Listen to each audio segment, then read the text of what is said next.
Hostel লাইফে রোজা রাখা যে কত কষ্টের, একাই একাই সেহরি করা, তারপর পুরো দিন ক্লাস করা, আবার একাই ইফতারিও করতে হয়। তো হোস্টেলের ছোট রুমে সেহরি থেকে ইফতার, রোজার দিনটা কেমন কাটায় চলুন দেখি। সো আসসালামু আলাইকুম এভরিওয়ান, এখন বাজে 4:30, সেহরি টাইম হয়ে গেছে, তাই আমি উঠে গেছি। এখন আমাকে ঘুম থেকে উঠালো আমার ফোন, মানে অ্যালার্ম। বাড়িতে থাকলে তো মা থাকে ঘুম থেকে উঠানোর জন্য, অ্যালার্মের প্রয়োজনই পড়ে না। সো এটা হচ্ছে আমার সেহরির খাবার, আর একমাত্র হোস্টেলের ছেলে মেয়েরাই জানে যে হোস্টেলের খাবার কিরকম হয়। আর এই সেম খাবারটাই আমি 14 দিন থেকে ডেলি খেয়ে রোজা করছি, আর আজকে হচ্ছে 15টা রোজা। সো এখন আমার সেহরি কমপ্লিট, আর যে জিনিসগুলোতে খাওয়া দাওয়া করলাম সেগুলোকে এখন ক্লিন করতে যাচ্ছি। আর এই দেখো বাইরেটা পুরো একদম সুমসাম, কারণ এই ফ্লোরে আর কেউ নেই যে কি রোজা করবে, তার জন্য কেউ উঠেনি, সবাই ঘুমিয়ে আছে। একমাত্র আমি একাই শুধু সেহরির জন্য উঠেছি। সো আমার এখন সেহরি নামাজ সব কমপ্লিট, এবার আমি ঘুমাবো, কারণ সকালে আবার কলেজ আছে। সো এখন সকাল হয়ে গেছে ফ্রেন্ডস, আর আমি এখন কলেজ যাওয়ার জন্য পুরোপুরি রেডি হয়ে গেছি।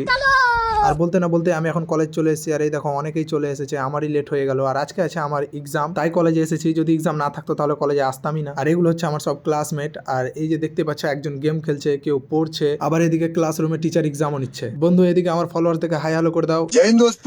সামনে এক্সাম চলছে, আর এদিকে আমি ভিডিও করছি। ম্যাডাম যদি একবার দেখতে পাই না তো আমার ক্লাসরুম থেকে বার করে দিবে। সো ফ্রেন্ডস এখন হয়ে গেছে ইফতারির টাইম, আর আমি ওযু করে চলে এসেছি। আর এই হচ্ছে আমার ইফতারির খাবার, মুড়ি ছোলা ভাজা, তার সঙ্গে দুটো কলা, কেক আর শরবত। সো ফ্রেন্ডস এখন আমার ইফতারি কমপ্লিট, এবার আমি নামাজ পড়বো, তাই বেডের উপর একটা চাদর বিছিয়ে নিচ্ছি। এখানে সেরকম জায়গা নেই, তাই আমাকে বেডের উপরেই নামাজটা পড়তে হয়। সো ফ্রেন্ডস এখন আমি নামাজটা পড়ে নেই। তো আজকের ব্লগটা এখান থেকেই, নেক্সট ব্লগে আবার দেখা হচ্ছে।